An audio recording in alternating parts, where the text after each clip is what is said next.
Okay. This is Or find a person that you can then analyze to see if they're your mate. No? Yeah, Okay. exactly. You're trying to get a filter for who do I want to be with, Okay. which is all everybody's ever doing. They're just not doing it very well. And so you go, okay, how can I do this? First, look at the biology. It's like a layer cake. The bottom layer is the biology. Yeah. So you got your major histocompatibility index, complex. You have your facial symmetry to see how close you'd be to somebody else, in terms of symmetry wise. I thought that was, and the third, the personality tests. Okay. Now, on top of the personality are going to be things like goals. I mean, if you have friends who you go, hey, my long-term goal in life is to travel the world, and your partner's long-term goal is to sit at home because they hate traveling, that's big enough of a problem, it might become an issue. And so these are the longer-term things. So you're going from this base biology of, okay, your hormones match theirs, to at the top of it is, here's our long-term goals, where we're going with our lives, our attitudes about really big topics, and then just underneath that is their personality in general. And so my hypothesis is that if you match these across multiple people, you could actually construct this in a sense. You could do a much better filtering mechanism from all the people in the world to my optimum compatible partner, or at least local optimum, but maybe not global. What's the least? I guess I should say, what's the most rapid way of prototyping and testing this? How could we do this? Well, I was wondering. I've never seen somebody do the MHC test, but I was wondering, like, with the genetic, what's the cost for an MHC test, perhaps? Yeah, and then also, like, you'd have to have the ability to interpret it, perhaps, and all the other stuff. So what you need is somebody to build an engine that would graphically take it and put it into like some kind of, okay, here's your value on A, here's your value on B, C, D, spit it out, put it out graphically to the web page to show people this is somebody that's compatible for you. Now, what's interesting is if you constrain this tightly, you might not have very many compatible matches.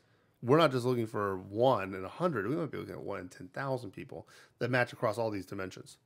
I guess that's a lot of data to collect. Yeah, and well, the thing is, it's not that. It's that since you're looking at 1 in 10,000, your potential mate could be living 180 miles from here or something, and you're going, dude, why can't you find somebody in San Diego? Well, because you wanted a very good fit. You didn't want just it's okay as a fit. You want a great fit. What about just getting people a good fit?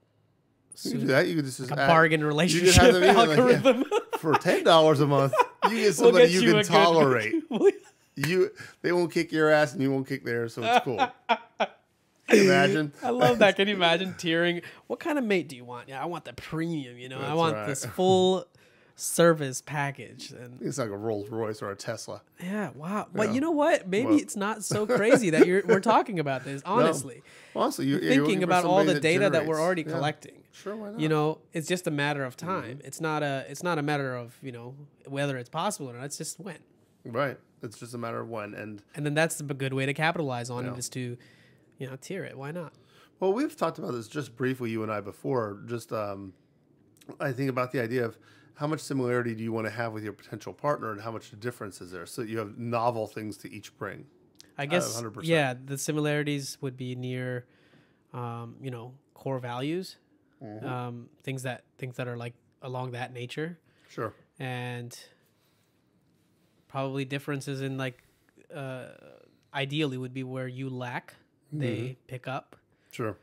But I don't know. Yeah. But you could optimize that. You can optimize that. You can sit there and go, give me all the qualities of person A and person B, and they overlap 80%, and each one's making up what the other one doesn't have. And there's a little variance out there that, that each of them brings in separately. Yeah. And so you could sit there, you might be able to do this with big data with all kinds of things, from whether or not they spend their time in parks, because if you have GPS data on them, you can tell where they're spending their time.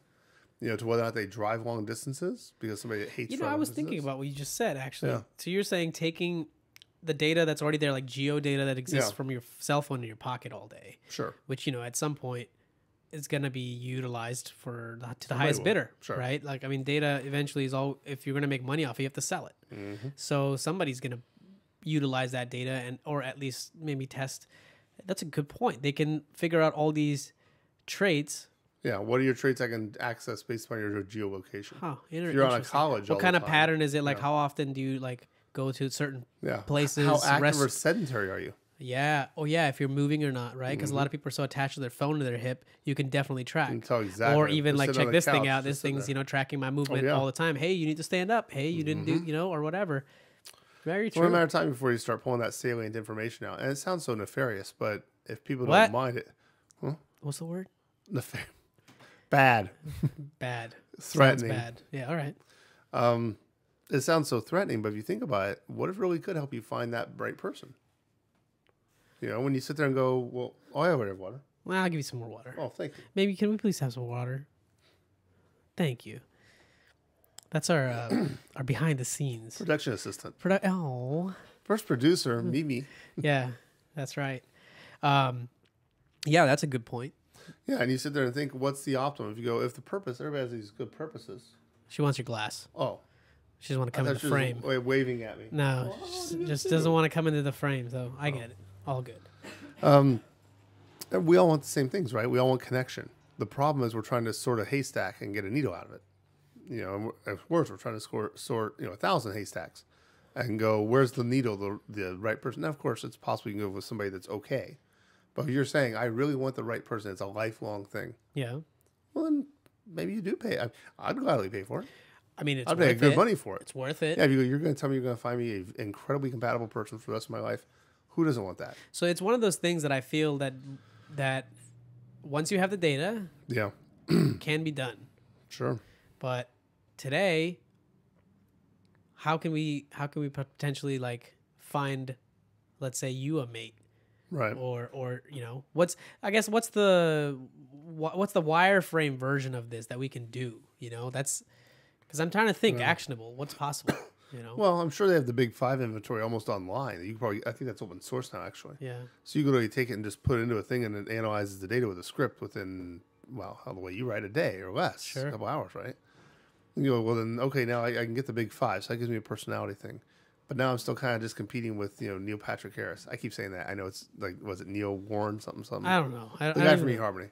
Oh. And so the old guy who keeps saying that he's the guy, so many matches. Oh, thank you, miss. So there's so many. It's eHarmony, Dr. something, Neil Patrick Harris, that guy. eHarmony guy? Oh, there it is. Dr. Neil Clark Warren. Dr. Neil Patrick Harris. I'm pretty sure that's the guy from How I Met Your Mother. Yeah, How I Met Your Mother. After How I Met Your Mother, he started a website. Yeah, for sure. I think that's... thanks. Okay. That's great. Then you're just competing on the software. You're going, okay, how can I who's got the better algorithm? Yeah, so you're going to have to do better. You have to do more than that somehow.